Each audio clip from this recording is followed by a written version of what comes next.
میں نے پہلے بھی کہا تھا کہ آبنائے ہرمز پر جتنا کنٹرول ایران کا ہے اتنا کسی کا نہیں ہے۔ آبنائے ہرمز ایران کا تھا، ہے اور رہے گا۔ اور ایک بار پھر ایک ایسا واقعہ پیش آیا جس کے بعد سمجھ میں آ گیا ہے کہ ایران ہی اس وقت مالک ہے آبنائے ہرمز کا، اور امریکہ جو بار بار دعوے کر رہا تھا اور کر رہا ہے کہ وہ آبنائے ہرمز پر اپنی گرفت مضبوط کر چکا ہے، ان دعووں میں کوئی حقیقت نہیں ہے۔ میرا نام اظہر علی خان ہے اور آپ دیکھ رہے ہیں آج کی بات، اور آج ہم ڈسکس کریں گے کہ ایرانی ٹینکر نے، ایک آئل ٹینکر نے آبنائے ہرمز میں ایک بار پھر امریکی ناکہ توڑ دیا ہے، اور امریکہ کی جو وہاں پر ناکہ بندی تھی اس کو چیلنج کرتے ہوئے ناک کے نیچے سے گزر گیا، آنکھوں کے سامنے سے گزر گیا امریکی فوج کے، اور امریکہ کی بحریہ اس کا کچھ نہیں بگاڑ سکی، کچھ نہیں کر سکی۔ اور ایک آئل ویسل جو بہت بڑا تھا جس میں 20 لاکھ بیرل تیل تھا، وہ گیا آبنائے ہرمز کو کراس کر کے، اور اس کے بعد آبنائے ہرمز کو کراس کر کے واپس آ گیا، اور ایران کے ٹیریٹوریل واٹرز میں، اس کی آبی جو سرحدیں ہیں اس کے اندر وہ داخل ہو گیا، اور کامیابی سے ایران پہنچ گیا اور اس کی پورٹ پر لنگر انداز ہوا، اور امریکہ کی فوج اس کو دیکھتی رہ گئی، سامنے سے گزر گیا اور اس کو روک نہیں سکی۔ جو اس کا نام ہے وہ سلی سٹی نام ہے اس ویسل کا، جو ایران کا آئل ٹینکر تھا، بہت بڑا آئل ٹینکر تھا۔ یہ سب سے بڑا سپر ٹینکر کہلاتا ہے، جس میں 20 لاکھ بیرل آئل ہو، کروڈ آئل ہو، وہ خام تیل لے کے جا رہا تھا، گیا اور اس کے بعد واپس آیا، اور اس نے آبنائے ہرمز کو پار کیا، اور آبنائے ہرمز کو پار کر کے جب وہ ایران کی طرف آنے لگا تو اس کو امریکی بحریہ نے للکارا، سمندروں میں، کھلے سمندروں میں، کھلے پانیوں میں للکارا، اور اس کو وارننگز دی کہ ہم آپ کو تباہ کر دیں گے، آپ آگے نہیں بڑھیں، اور اس وقت آپ سے امریکی نیوی جو ہے وہ مخاطب ہے، اور آپ بالکل اس میں آگے نہ بڑھیں۔ لیکن امریکہ کی بحریہ کو بھی اس بات کا اندازہ نہیں تھا کہ جو ایران کا تیل بردار جہاز تھا جو واپس آ رہا تھا، خالی تھا اس وقت، اس کو ایران کی نیوی اسکارٹ کر رہی تھی، اس کے حفاظتی حصار میں تھا وہ، اور وہ اس کے حصار میں واپس آیا ہے۔ جو ایران کی نیوی تھی اس نے اس جہاز کو اسکارٹ کیا خلیج عمان میں بھی، اور اس کے بعد خلیج فارس کی طرف جب آبنائے ہرمز کی طرف یہ آیا تو اس وقت بھی اس کو اسکارٹ کیا گیا۔ امریکی بحریہ جو ہے وہ وارننگ دینے کے باوجود اس کو نہیں روک سکی، اور یہ سامنے سے نکل گیا۔ اس آئل ٹینکر نے واضح طور پہ یہ پیغام دیا امریکی بحریہ کو کہ میں اکیلا نہیں ہوں، میرے ساتھ ایران کی نیوی کی سپورٹ ہے، اور اگر کسی طرح کی بھی کوئی ایسی ناخوشگوار میرے ساتھ کوئی واقعہ پیش آتا ہے تو اس کا بھرپور رد عمل آبنائے ہرمز کے پاس اسی پانیوں میں امریکہ کو مل جائے گا۔ جس کے بعد امریکہ کی بحریہ جو نے کوئی خاص قدم نہیں اٹھایا، بلکہ وہ دیکھتی رہ گئی، اور ان کی آنکھوں کے سامنے سے یہ تیل بردار جہاز یہاں سے گزر گیا۔ اس کو دنیا بھر کی میڈیا نے رپورٹ کیا ہے، ایران نے بھی اس کو خود کنفرم کیا ہے کہ ایک اور جہاز تھا ایرانی جہاز جس نے امریکی ناکے کو توڑ دیا اور کامیابی سے ایران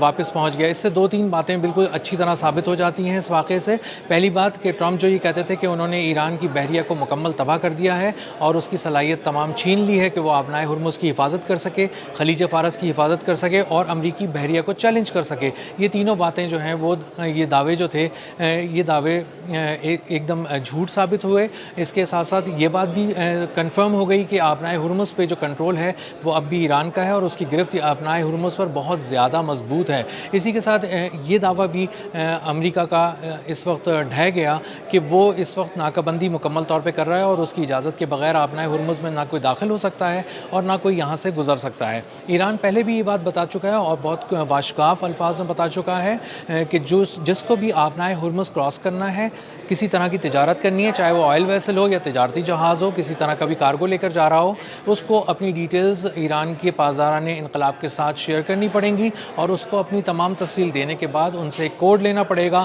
اور اس وقت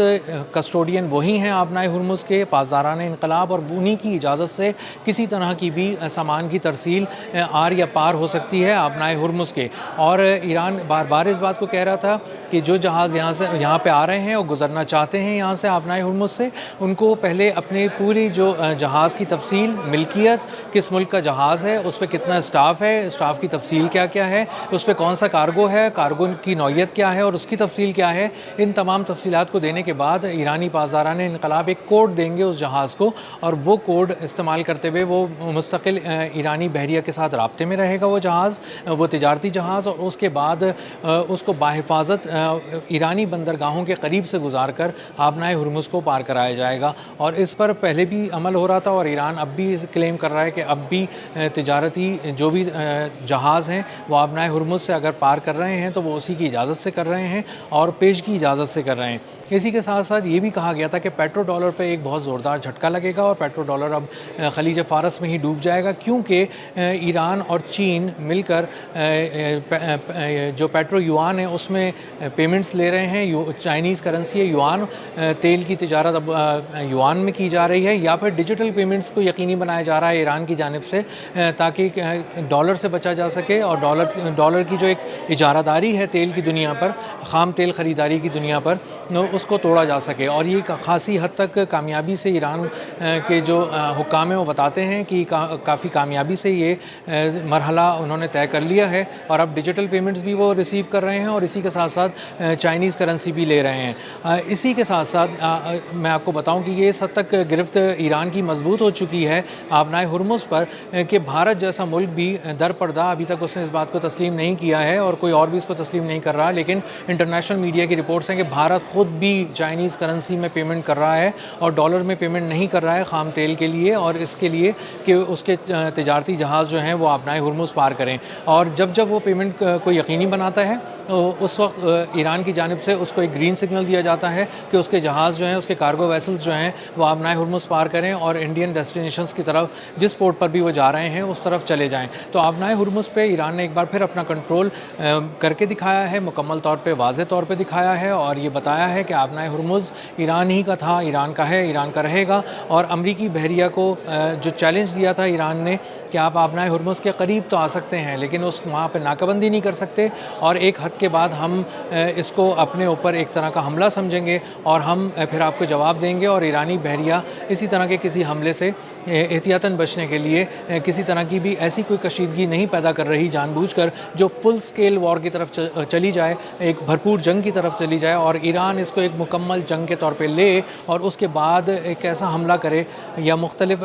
زاویوں سے حملہ کرے اور کئی ایک طرح سے ایسا حملہ کرے جو ان کے لیے بہت ہی کاری وار ثابت ہوں۔ تو ایران نے اپنی گرفت مضبوط کرنے کے ساتھ ساتھ اس بات کو بھی یقینی بنایا ہے کہ جو اس کے جہاز جب چاہیں امریکی ناکہ بندی کی ناک کے نیچے سے ان کی آنکھوں کے سامنے سے گزر کر واپس آ جائیں، آبنائے ہرمز پار کریں اور انہیں کوئی روکنے والا نہ ہو۔ اسی طرح بہت سارے تجارتی جہاز صرف ایران کی ہی اجازت سے آبنائے ہرمز پار کریں، اور اس اجازت سے جو پیشگی طور پہ یوان سے جڑی ہوئی ہے، یوان کی ادائیگی سے جڑی ہوئی ہے، اور پیشگی طور پہ ڈیجیٹل پیمنٹس کے ذریعے، کرپٹو کرنسی، ڈیجیٹل کرنسی کے ذریعے، یا کوئی ایسے کوائنز جو بہت ہی کریڈیبل قسم کے ہیں اور بہت ہی زیادہ دنیا میں مانے جاتے ہیں، چلتے ہیں اور والیٹائل نہیں ہیں، ان کے ذریعے پیمنٹس کی جائے، اور اس میں ایران کے ساتھ تجارتی روابط قائم کیے جائیں۔ ایران چاہتا ہے کہ وہ آنے والے دنوں میں